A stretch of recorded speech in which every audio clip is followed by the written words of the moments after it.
दोस्तों, आप सभी लोगों का हमारे इस YouTube चैनल पर स्वागत है। जैसा कि आप सभी लोग देख चुके हैं हमारी थंबनेल में, आज हम आपको छत्तीसगढ़ सिविल जज का जो एग्ज़ाम हुआ था 11 दिसंबर 2016 को, उसके ऑब्जेक्टिव प्रश्न लेकर आए हैं कि किस प्रकार के 2016 में 11 दिसंबर को ऑब्जेक्टिव प्रश्न सिविल जज के एग्ज़ाम में पूछे गए थे।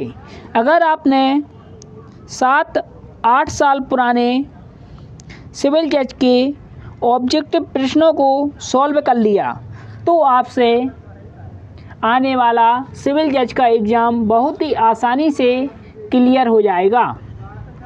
आपको हमारी YouTube प्लेलिस्ट में चले जाना है। वहाँ पर आपको हर साल के पिछले पुराने पेपर मिल जाएंगे। अगर आपको इसकी PDF चाहिए तो हमारे व्हाट्सएप नंबर पर मैसेज कर दीजिएगा। पहला ऑब्जेक्टिव प्रश्न पूछा गया था, असंज्ञेय अपराध का अर्थ एक ऐसा अपराध है जहां पुलिस अधिकारी वारंट के बिना गिरफ्तारी नहीं कर सकती है। असंज्ञेय अपराध ऐसा अपराध होता है, किसी व्यक्ति को गिरफ्तार करने के लिए पुलिस अधिकारी को वारंट की आवश्यकता होती है। ऐसे अपराध को असंज्ञेय अपराध कहा जाता है। और संज्ञेय अपराध वे अपराध होते हैं जिन्हें पुलिस अधिकारी को वारंट की आवश्यकता नहीं होती है, वह व्यक्तियों को डायरेक्ट गिरफ्तार कर सकती है संज्ञेय अपराध में, जैसे हत्या का मामला है। इसके बाद दूसरा ऑब्जेक्टिव प्रश्न पूछा गया, पुलिस अधिकारी को सहायक लोक अभियुक्ता के रूप में नियुक्त किया जा सकता है बशर्ते इसका जो चौथा ऑप्शन है उसका पद इंस्पेक्टर के पद से नीचे का नहीं हो और उसने जांच में भाग नहीं लिया हो। ऐसे पुलिस अधिकारी को सरकारी वकील के रूप में नियुक्त किया जा सकता है जो इंस्पेक्टर के पद से नीचे का ना हो और उसने जांच में भाग नहीं लिया हो, इसलिए इसका चौथा ऑप्शन सही होगा। इसके बाद तीसरा ऑब्जेक्टिव प्रश्न पूछा गया, CRPC की धारा 109 के अंतर्गत संदिग्ध व्यक्ति के अच्छे व्यवहार के लिए जमानत के रूप में बॉन्ड अधिकतम कितनी अवधि के लिए दिया जा सकता है। इसका जो तीसरा ऑप्शन है 1 वर्ष के लिए, बिल्कुल सही है। इसके बाद चौथा पूछा गया, निम्नलिखित में से कौन से मामले में उच्चतम न्यायालय ने हाल ही में FIR दर्ज होने के 24 घंटे के भीतर इसकी कॉपी ऑनलाइन अपलोड करने का निर्देश दिया है। जो दूसरा ऑप्शन है youth bar association of India बनाम भारत संघ के मामले में, इसलिए इसका दूसरा ऑप्शन सही होगा। इसके बाद अगला पूछा गया, पाँचवा, आरोपियों को कानूनी सहायता प्रदान करने का प्रावधान CRPC की कौन सी धारा में किया गया है। जो धारा 304 है उसमें किया गया है, इसलिए पहला ऑप्शन बिल्कुल सही है। इसके बाद अगला पूछा गया, छठवां, प्ली बार्गेनिंग का लाभ एक आरोपी को नहीं दिया जा सकता यदि वह ऐसे अपराध में लिप्त है जिसमें अपराध 14 वर्ष से कम उम्र के बच्चे से संबंधित है, इसलिए इसका तीसरा ऑप्शन बिल्कुल सही है। इसके बाद सातवां पूछा गया, संक्षिप्त विचारण में अधिकतम सजा 3 माह तक दी जा सकती है। यानी कि जो समरी ट्रायल है उसमें अधिकतम सज़ा 3 माह तक दी जा सकती है। इसलिए चौथा ऑप्शन सही है। इसके बाद अगला पूछा गया 8वां, CRPC की धारा 468(2) के तहत समय सीमा समाप्त हो जाने के बाद संज्ञान लेने की बाध्यता नहीं होती यदि अपराध 3 वर्ष से अधिक अवधि के लिए कारावास के रूप में दंडनीय है। इसका जो तीसरा ऑप्शन है 3 वर्ष बिल्कुल सही होगा।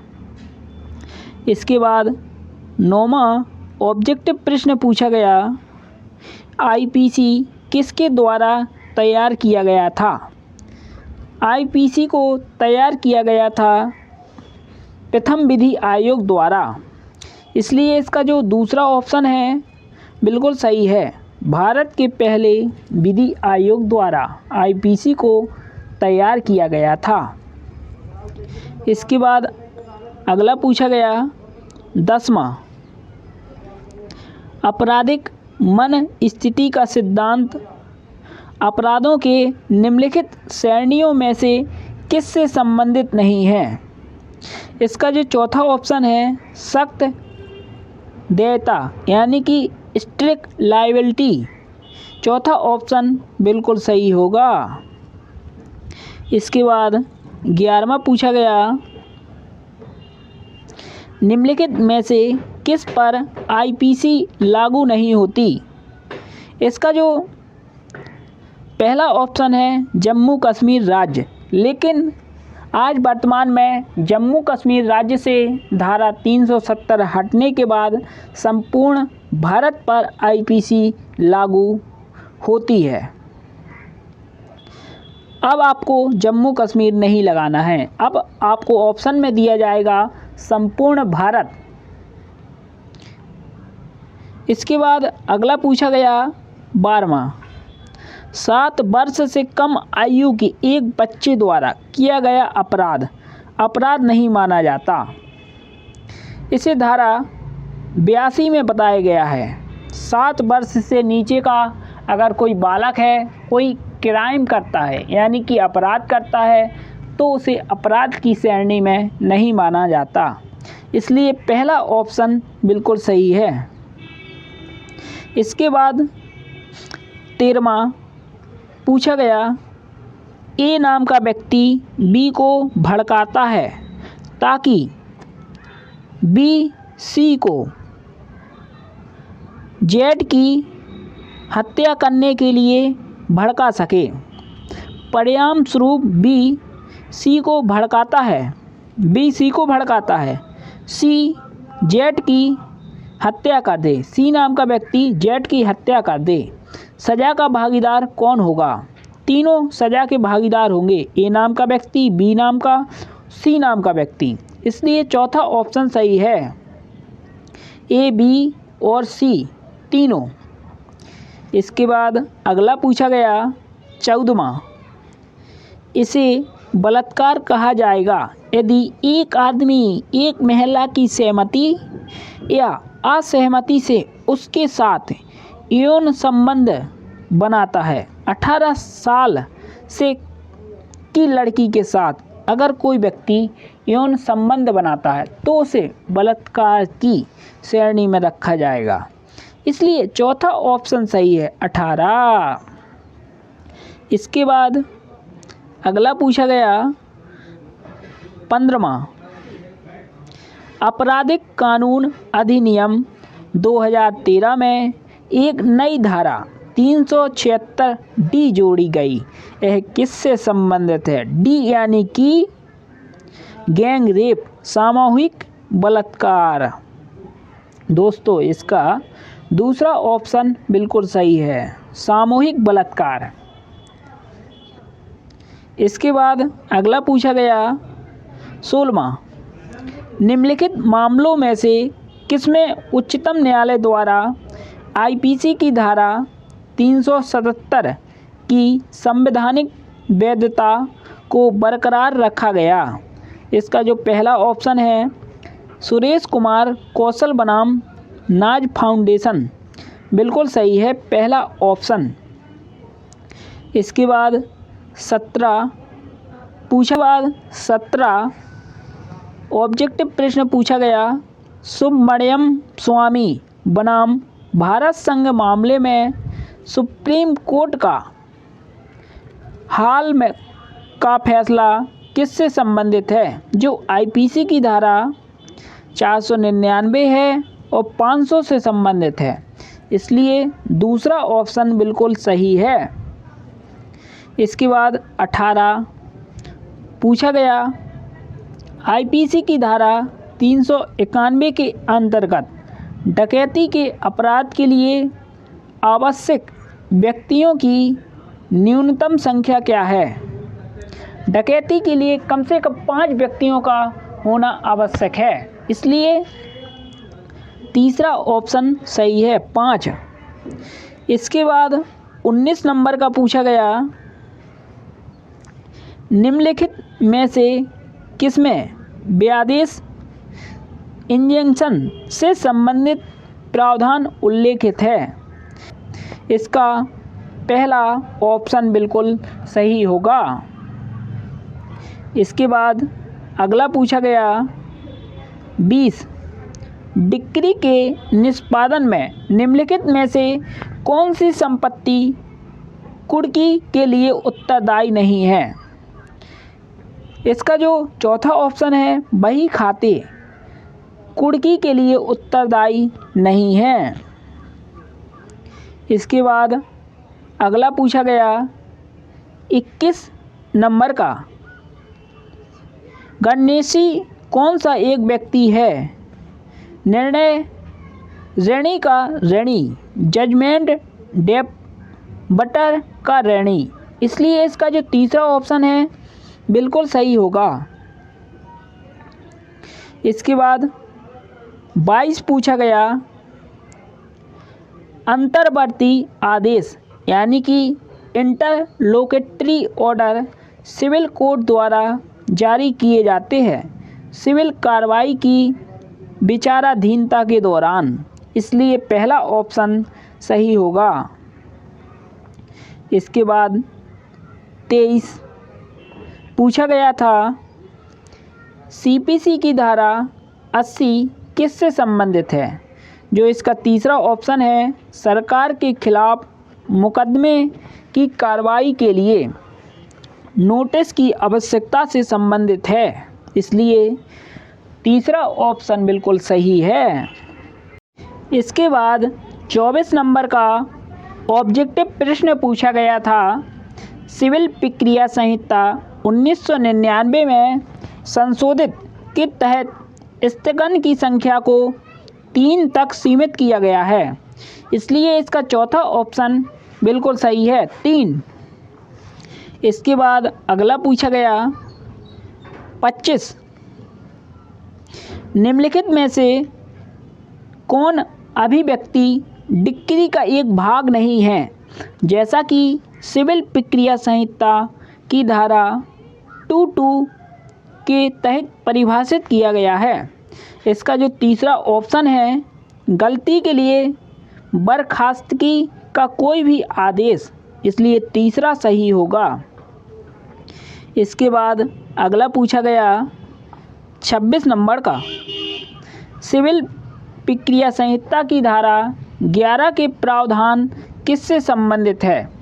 सीपीसी की धारा जो 11 है और प्रांग न्याय के सिद्धांत से संबंधित है, इसलिए इसका पहला ऑप्शन सही है, रेस जुडिकाटा। इसके बाद 27 नंबर का ऑब्जेक्टिव प्रश्न पूछा गया, अंकीचन मुकदमे का अर्थ क्या है? अंकीचन मुकदमे का अर्थ होता है ज़रूरतमंद व्यक्ति द्वारा मुकदमा, यानी कि निर्धन व्यक्ति, इसलिए इसका तीसरा ऑप्शन बिल्कुल सही होगा। इसके बाद अगला पूछा गया 28 अदालत के बाहर विवाद के निपटारे के लिए प्रावधान सीपीसी की कौन सी धारा के तहत प्रदान किया गया है। इसका जो दूसरा ऑप्शन है धारा 89 बिल्कुल सही होगा। इसके बाद अगला पूछा गया 29 मुकदमे या कार्यवाही का एक राज्य से अन्य राज्य में स्थानांतरण किसके आदेश द्वारा किया जा सकता है? उच्च न्यायालय यानी कि हाई कोर्ट के आदेश द्वारा किया जा सकता है। दूसरा ऑप्शन बिल्कुल सही होगा। इसके बाद 30 नंबर का ऑब्जेक्टिव प्रश्न पूछा गया सीपीसी की धारा 100 के अंतर्गत द्वितीय अपील कहाँ पर की जा सकती है? द्वितीय अपील हाई कोर्ट में की जा सकती है, इसलिए दूसरा ऑप्शन सही है, उच्च न्यायालय। इसके बाद 31 नंबर का पूछा गया वस्तु एवं सेवा कर 101वें संविधान संशोधन अधिनियम द्वारा शुरू किया गया था, यानी कि जीएसटी को संविधान में 101 संविधान संशोधन द्वारा जोड़ा गया था, इसलिए इसका दूसरा ऑप्शन सही होगा। इसके बाद अगला पूछा गया 32 नंबर का भारत के संविधान का अनुच्छेद 14 सभी व्यक्तियों को प्रदान करता है। इसका जो तीसरा है कानून के समक्ष समानता और कानून का समान संरक्षण प्रदान करता है। तीसरा ऑप्शन बिल्कुल सही होगा। इसके बाद अगला पूछा गया 33 नंबर का शिक्षा का अधिकार भारत के संविधान के अनुच्छेद 21A में प्रदान किया गया है, इसलिए इसका तीसरा ऑप्शन सही है, 21A। शिक्षा के अधिकार को भारतीय संविधान में 86वां संविधान संशोधन 2002 द्वारा जोड़ा गया था। इसके बाद अगला पूछा गया 34 निम्नलिखित कथनों में से कौन सा सबसे उपयुक्त है? इसका जो चौथा ऑप्शन है भारत के राष्ट्रपति पुनः विचार के बाद प्रस्तुत परामर्श को स्वीकार करने के लिए बाध्य है, इसलिए इसका चौथा ऑप्शन बिल्कुल सही है। इसके बाद अगला पूछा गया 35 नंबर का भारत के संविधान के अनुच्छेद 123 के तहत राष्ट्रपति द्वारा लागू अध्यादेश संसद की पुनः बैठक के 6 सप्ताह बाद से कार्यवरण से बाहर हो जाएगा, इसलिए इसका तीसरा ऑप्शन सही है। इसके बाद अगला पूछा गया 36 नंबर का केशवानंद भारतीय के मामले का संवैधानिक महत्व क्या है? इसका जो पहला ऑप्शन है बुनियादी संरचना के सिद्धांत को प्रतिपादित करना। इसके बाद 37 नंबर का ऑब्जेक्टिव प्रश्न पूछा गया था पूर्ण विश्वास और क्रेडिट का सिद्धांत भारतीय संविधान के अनुच्छेद 261 में निहित है, इसलिए इसका पहला ऑप्शन सही है, आर्टिकल 261। इसके बाद 38 नंबर का ऑब्जेक्टिव प्रश्न पूछा गया संघ लोक सेवा आयोग के अध्यक्ष को किसके द्वारा नियुक्त किया जाता है? जो संघ लोक सेवा आयोग का अध्यक्ष होता है उसे राष्ट्रपति द्वारा नियुक्त किया जाता है। जो यूपीएससी का अध्यक्ष होता है उसे राष्ट्रपति द्वारा ही नियुक्त किया जाता है, इसलिए इसका दूसरा ऑप्शन सही है। इसके बाद 39 नंबर का पूछा गया मुख्य चुनाव आयुक्त को उसके पद से हटाया जा सकता है। इसका जो तीसरा ऑप्शन है उसी प्रणाली और आधार पर जो उच्चतम न्यायालय के न्यायाधीश को हटाने के लिए प्रयुक्त होते हैं। इसलिए इसका तीसरा ऑप्शन बिल्कुल सही है। इसके बाद 40 नंबर का पूछा गया, परमादेश का आज्ञा पत्र क्यों जारी किया जाता है? इसका जो पहला ऑप्शन है, लोक प्राधिकरण को अपने सार्वजनिक कर्तव्य का पालन करने के लिए निर्देशित करने के लिए जारी किया जाता है। इसलिए इसका पहला ऑप्शन सही होगा। इसके बाद अगला पूछा गया 41 नंबर का, भारत के संविधान में संशोधन अनुच्छेद 368 के तहत किया जाता है। अगर भारत के संविधान में संशोधन करना है तो अनुच्छेद 368 के तहत ही किया जाएगा। इसलिए इसका दूसरा ऑप्शन बिल्कुल सही है, 368। इसके बाद 42 नंबर का पूछा गया, निम्नलिखित में से कौन सी अधिकारिता का उच्च न्यायालयों द्वारा प्रयोग नहीं किया जाता? इसका जो चौथा ऑप्शन है, परामर्शदायी अधिकारिता, बिल्कुल सही होगा, चौथा। इसके बाद 43 नंबर का ऑब्जेक्टिव प्रश्न पूछा गया, भारत के संविधान के कौन से अनुच्छेद में उल्लेखित है कि इस संविधान को भारत का संविधान कहा जा सकता है? इसका जो सही ऑप्शन है, अनुच्छेद 393 में उल्लेखित है कि संविधान को भारत का संविधान कहा जाएगा। इसलिए इसका तीसरा ऑप्शन बिल्कुल सही होगा। इसके बाद अगला पूछा गया 44 नंबर का, वित्तीय आपातकाल के लिए प्रावधान भारत के संविधान के अनुच्छेद 360 में किया गया है। इसलिए इसका तीसरा ऑप्शन सही है, अनुच्छेद 360। इसके बाद 45 नंबर का पूछा गया, भारत के संविधान के अनुच्छेद 352 के तहत आपातकाल की घोषणा के दौरान निम्नलिखित में से कौन से अनुच्छेद को निलंबित नहीं किया जा सकता है? अगर आपातकाल की घोषणा कर दी गई है देश में तो अनुच्छेद 20 और 21 को निलंबित नहीं किया जा सकता है। इसलिए इसका दूसरा ऑप्शन सही है, अनुच्छेद 20 और 21। इसके बाद 46 नंबर का पूछा गया, प्रशासनिक न्यायाधिकरण के लिए प्रावधान भारत के संविधान में 42वें संविधान संशोधन 1976 द्वारा जोड़ा गया।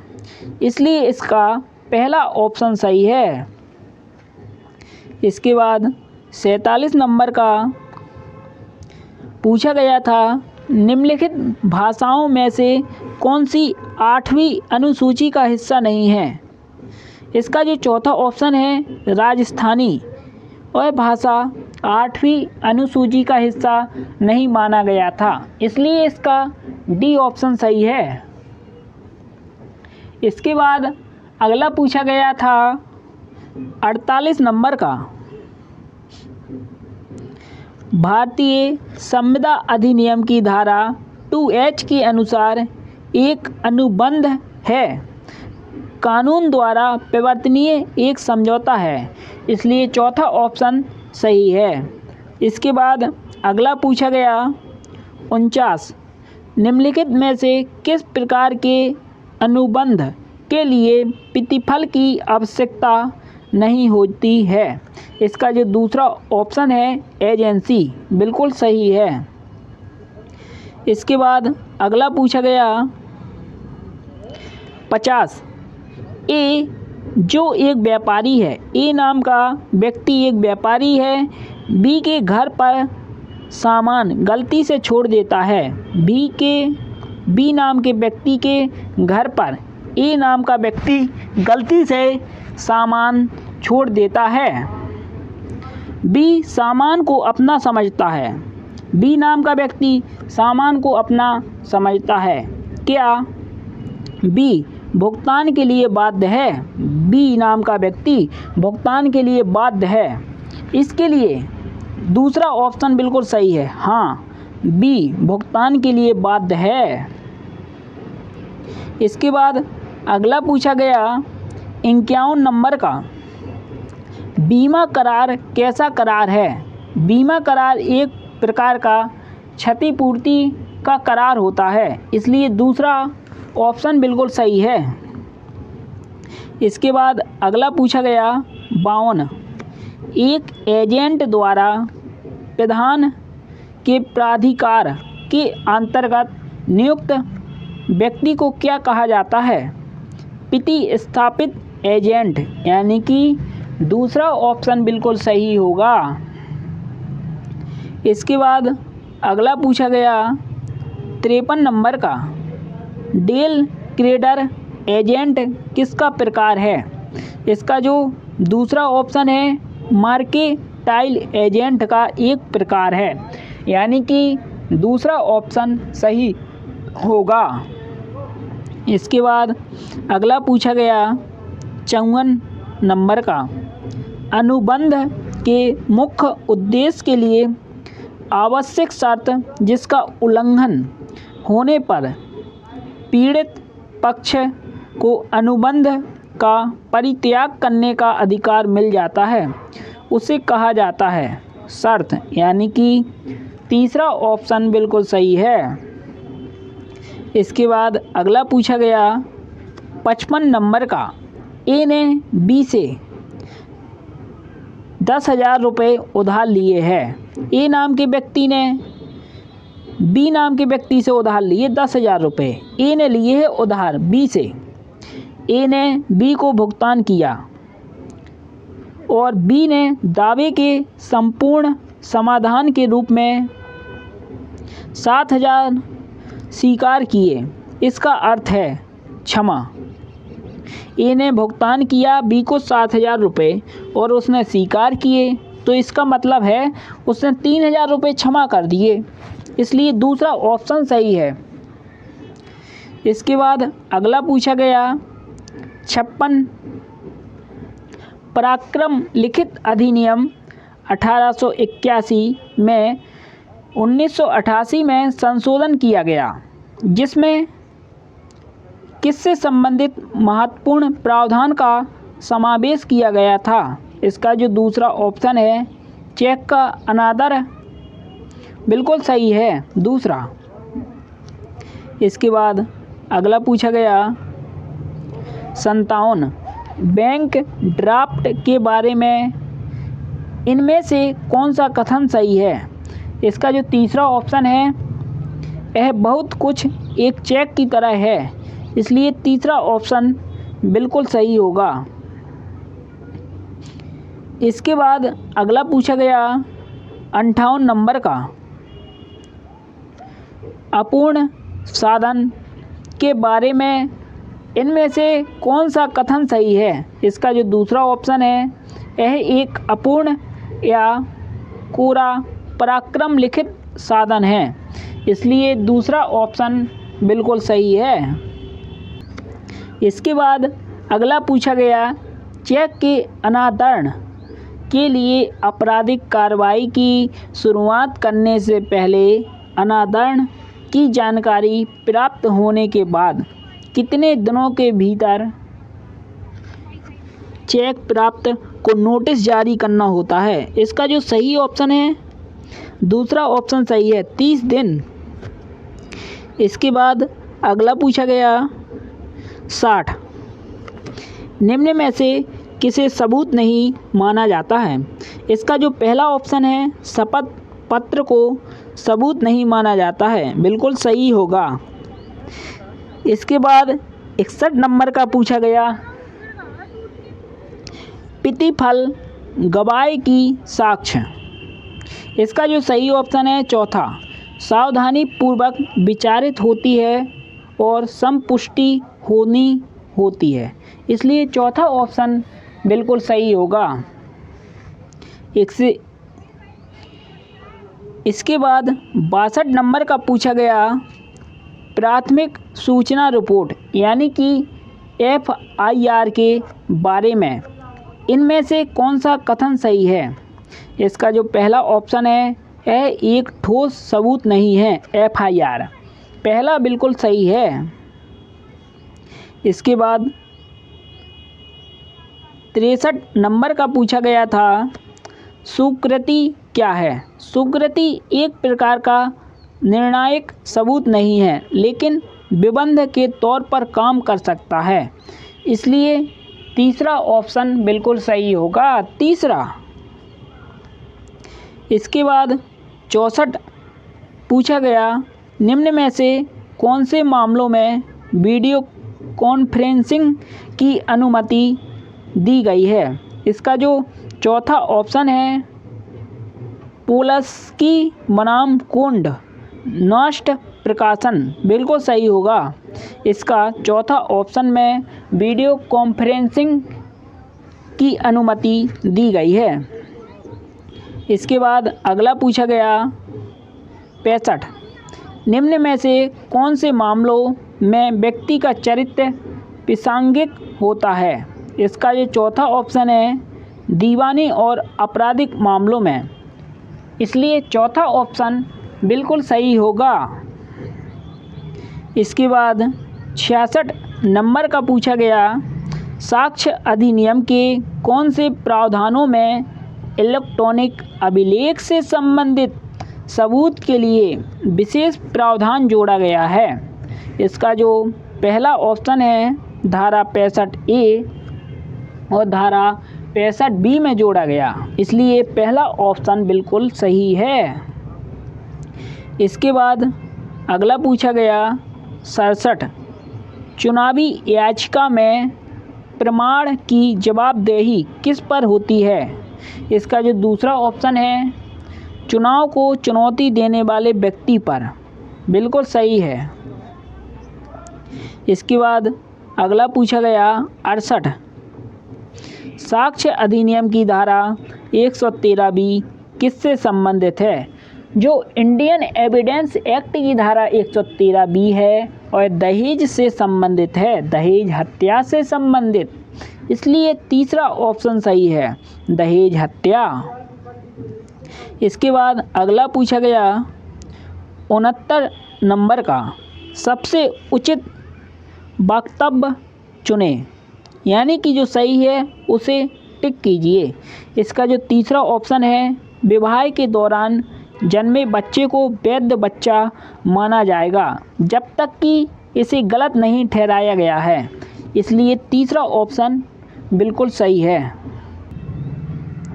इसके बाद अगला पूछा गया 70 नंबर का ऑब्जेक्टिव प्रश्न है, संपत्ति अंतरण अधिनियम के अनुसार शब्द अचल संपत्ति में क्या शामिल नहीं है? अचल संपत्ति में उपजी फसल को शामिल नहीं किया गया है, इसलिए इसका चौथा ऑप्शन बिल्कुल सही होगा। इसके बाद 71 नंबर का पूछा गया, निम्न में से क्या कार्यवाही योग्य दावा नहीं है? इसका जो दूसरा ऑप्शन है दावेदार के कब्जे में रहने वाली चल संपत्ति पर लाभकारी हित, इसलिए दूसरा ऑप्शन होगा। इसके बाद 72 नंबर का पूछा गया, शासवत्ता के खिलाफ नियम किस पर लागू होता है? चल और अचल संपत्ति दोनों पर लागू होता है, इसलिए इसका तीसरा ऑप्शन होगा बिल्कुल सही। इसके बाद 72 के बाद 73 नंबर का पूछा गया, संपत्ति अधिनियम का स्थानांतरण की धारा 53A किससे संबंधित है? इसका जो दूसरा ऑप्शन है भागिक पालन से संबंधित है, बिल्कुल सही है दूसरा। इसके बाद 74 नंबर का ऑब्जेक्टिव प्रश्न पूछा गया, A B से कर्ज के बदले में अपने घर का कब्जा B को सौंप देता है। B के पक्ष में संपत्ति हस्तांतरण अनुबंध के साथ, किंतु कर्ज अदायगी के सूरत में पुनः हस्तांतरण के प्रावधान के साथ इस प्रकार के गिरवी को क्या कहा जाता है? इस प्रकार के गिरवी को अंग्रेजी बंधक कहा जाता है। इसलिए दूसरा ऑप्शन बिल्कुल सही होगा। इसके बाद अगला पूछा गया 75 नंबर का, निम्न में से कौन से बंधक बिना लिखाई के किए जाते हैं? इसका जो पहला ऑप्शन है सामयिक बंधक बिना लिखाई के किए जाते हैं, इसलिए पहला ऑप्शन बिल्कुल सही है। इसके बाद अगला पूछा गया कीमत के बदले में अचल संपत्ति का उपभोग करने हेतु अधिकार के हस्तांतरण को क्या कहा जाता है? इसका जो सही ऑप्शन है लीज यानी कि पट्टा कहा जाता है। तीसरा ऑप्शन सही होगा। इसके बाद अगला पूछा गया 77 संपत्ति का हस्तांतरण किस पर लागू नहीं है? इसका जो चौथा ऑप्शन है वस्तुओं की बिक्री पर लागू नहीं है, बिल्कुल सही होगा चौथा। इसके बाद 78 नंबर का पूछा गया कीमत के एवज में काल्पनिक मालिक द्वारा संपत्ति का ट्रांसफ़र, इसका जो तीसरा ऑप्शन है रद्द करणीय नहीं होगा अगर हस्तांतरणीय सद्भाव से कार्य करता है, इसलिए तीसरा ऑप्शन सही है। इसके बाद अगला पूछा गया संपत्ति का उत्तराधिकार पाने का अवसर हस्तांतरित नहीं किया जा सकता, संपत्ति अंतरण अधिनियम की कौन सी धारा यह कहती है? इसका जो दूसरा ऑप्शन है धारा 6, बिल्कुल सही होगा। इसके बाद 80 नंबर का पूछा गया कानूनी नियोक्ता की अवधि के दौरान परिसीमा काल क्या होगी? इसका जो पहला ऑप्शन है निलंबित रहेगी, बिल्कुल सही होगा। इसके बाद 81 नंबर का पूछा गया था किसके विरुद्ध मुकदमे के मामले में परिसीमा काल संबंधित नहीं होता? इसका जो चौथा ऑप्शन है न्यासी, बिल्कुल सही होगा। इसके बाद अगला पूछा गया था 82 नंबर का परिसीमा काल की समाप्ति के पहले ए ने बी की बकाया राशि को ऋण के रूप में लिखित रूप में अभी स्वीकृत किया और चुकाने का वादा किया, ऐसी स्वीकृति का प्रभाव क्या होगा?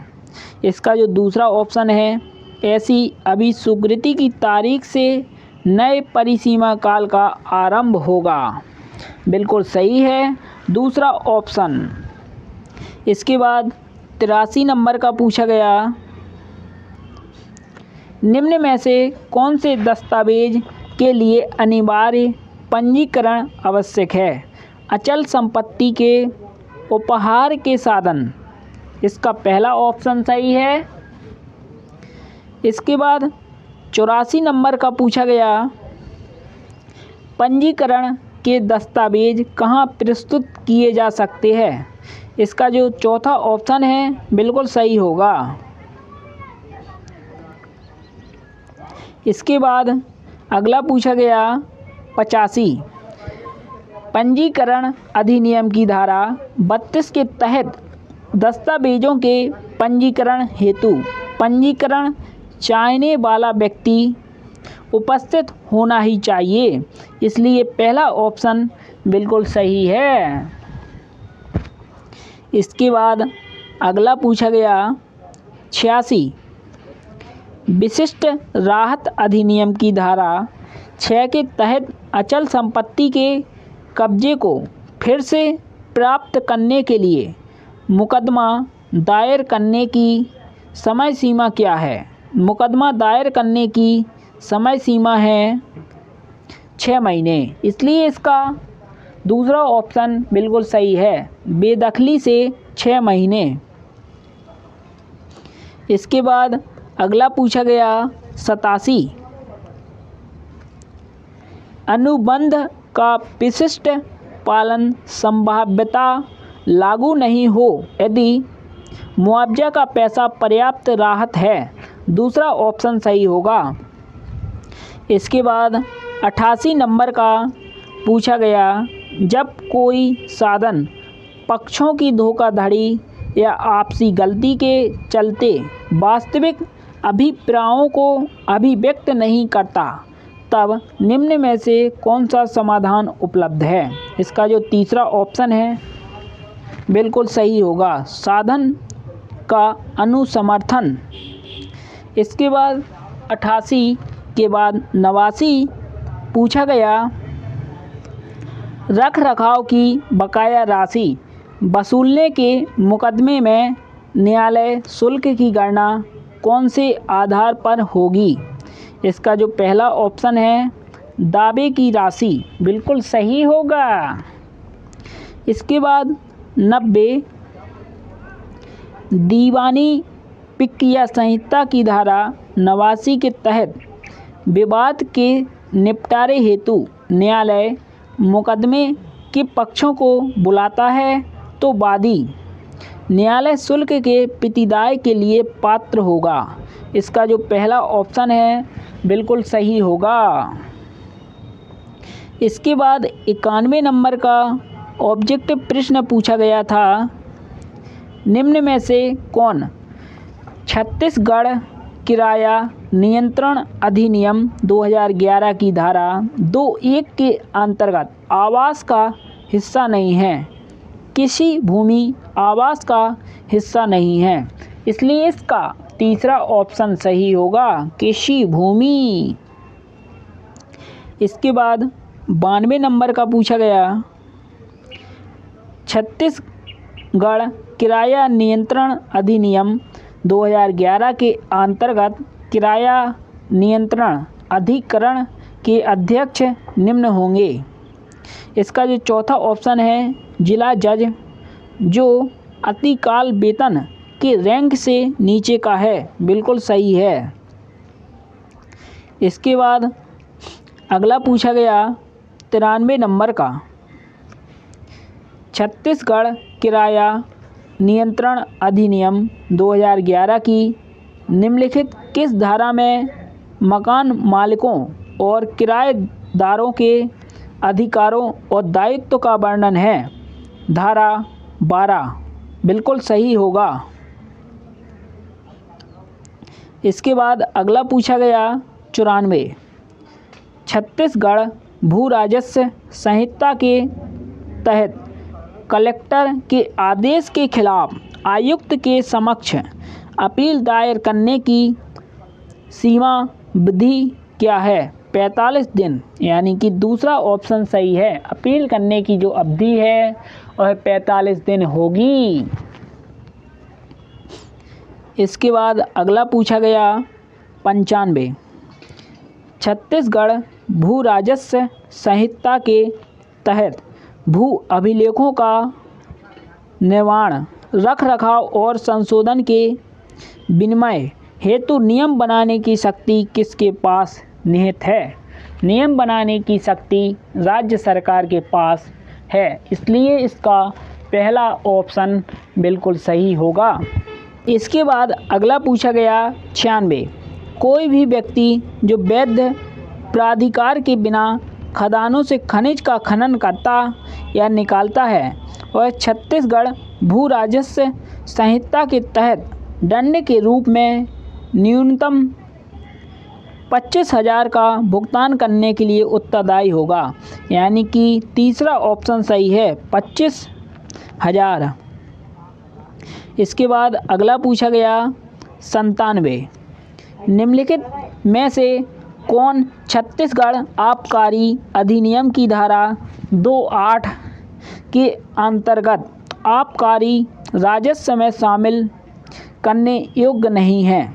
इसका जो चौथा ऑप्शन है बिल्कुल सही होगा, न्यायालय द्वारा लगाया गया जुर्माना। इसके बाद अगला पूछा गया 98, सही कथन का चयन करें। इसका जो दूसरा ऑप्शन है छत्तीसगढ़ आबकारी अधिनियम 1915 के तहत पास जारी करके मादक द्रव्यों के आयात और निर्यात की अनुमति है। इसलिए दूसरा ऑप्शन सही है। इसके बाद अगला पूछा गया 99, निम्नलिखित में से कौन छत्तीसगढ़ आबकारी अधिनियम की धारा 23A के अर्थ के भीतर विज्ञापन से बाहर है? इसका जो चौथा ऑप्शन है बिल्कुल सही होगा। शराब की दुकान पर प्रदर्शित कैटलॉग बिल्कुल सही है चौथा। इसके बाद 100 नंबर का पूछा गया था, छत्तीसगढ़ आबकारी अधिनियम के तहत मानव उपभोग के लिए अनुप्रयुक्त शराब के आयात, बिक्री और निर्माण से संबंधित अपराधों के संबंध में इनमें से कौन सा कथन सही है? इसका दूसरा ऑप्शन है जो किसी भी अदालत द्वारा अग्रिम जमानत के लिए आवेदन पर विचार नहीं किया जाएगा। बिल्कुल सही होगा दूसरा ऑप्शन। दोस्तों, यह 100 ऑब्जेक्टिव प्रश्न छत्तीसगढ़ सिविल जज के एग्ज़ाम में पूछे गए थे और इसी प्रकार के ऑब्जेक्टिव प्रश्न ही आगे पूछे जाएंगे। अगर आपने इन ऑब्जेक्टिव प्रश्नों को अच्छे से सॉल्व कर लिया तो आपके बहुत अच्छे नंबर आएंगे। आपको हमारी वीडियो की प्लेलिस्ट में चले जाना है। वहाँ पर आपको 7-8 साल पुराने ऑब्जेक्टिव प्रश्न मिल जाएंगे, जिसे आप एक बार ज़रूर देखिए। अगर आप सिविल जज की तैयारी कर रहे हो या किसी अन्य जुडिशरी एग्ज़ाम की तैयारी कर रहे हो, जो एग्ज़ाम में महत्वपूर्ण होते हैं ऑब्जेक्टिव प्रश्न, उन्हीं को एग्जामिनर बार बार रिपीट करता है। दोस्तों, धन्यवाद। जय हिंद, जय भारत, वंदे मातरम।